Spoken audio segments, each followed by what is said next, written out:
brother was a referee. But he got a win though. Tell him I said hello. Anyway, congratulations. Thank you, sir. Andre, you had such confidence coming into this the second time around. You were just so much more. I can't explain it. It seemed like you were just so much confident and sure of yourself. And you mentioned, don't be surprised. Don't be surprised if I stop it. Where did that all come from? I just knew what type of camp I had. Like, I'm really, really hard on myself, man. And I'm gonna be honest with you guys. Like, I still haven't watched the whole first fight.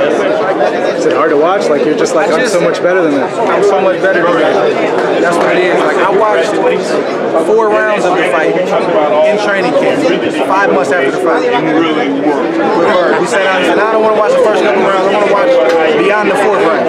I said, okay, so we watched probably 4 or 5.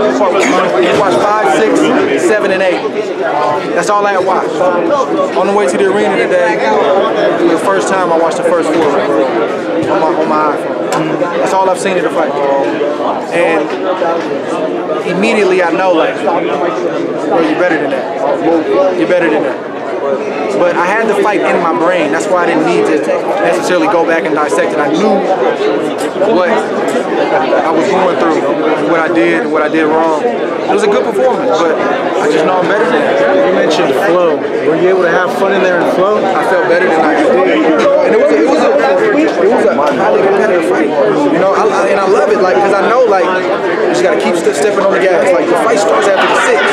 That's when conditioning comes into play. That's when whatever type of camp you had, whatever you did in your off season, you know, treated your body right, all that stuff comes out in that second half of that fight.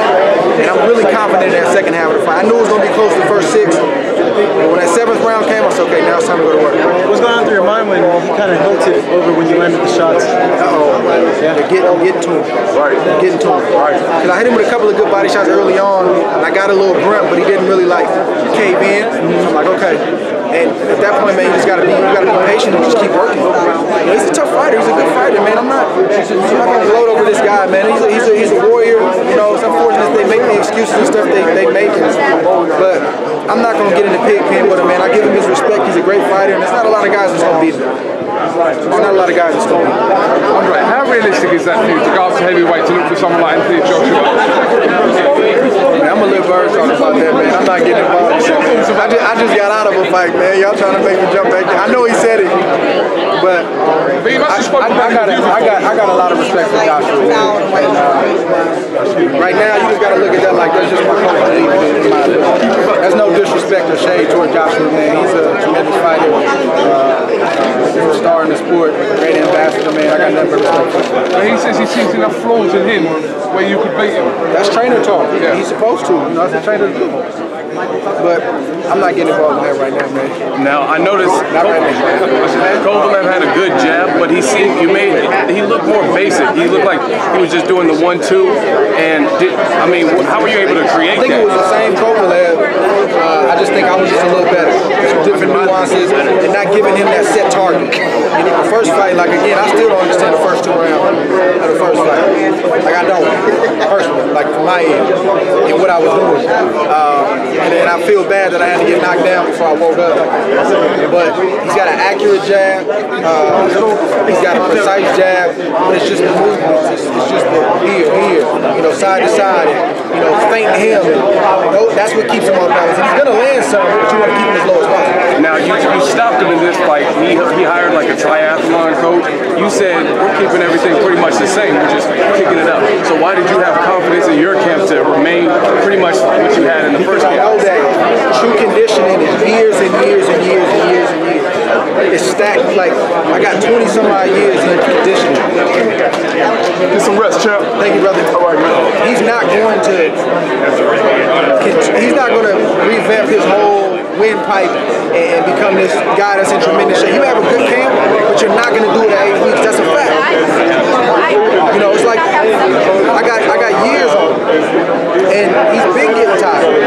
See, I just listen to stuff he says. So the first fight he said overtrained, and then you went and added to him. You hired a triathlete coach. Now it's local. Right, so that's like he's contradicting himself. So it's just stuff like that where you put the pieces together, you say, man, psychologically, this guy's not all the way there. You're a good person. You're a good fighter. Why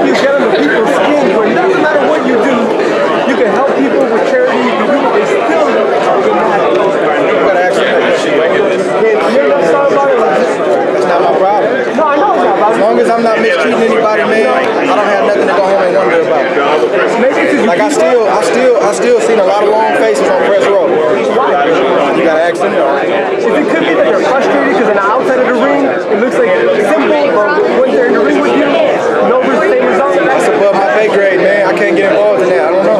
Okay, gotta ask you this. Mayweather McGregor, what do you think about it? I think it's gonna be cool, man. Why? I think it's interesting. I do. Like, I'm not opposed to it. I wish I could get me a top MMA fighter with a big name, under boxing rules, but I just think it speaks to Floyd's career, man. He's able to like make them kind of moves, like you got to tip your hat. I think it's really cool with him going after number 50 with a guy like McGregor.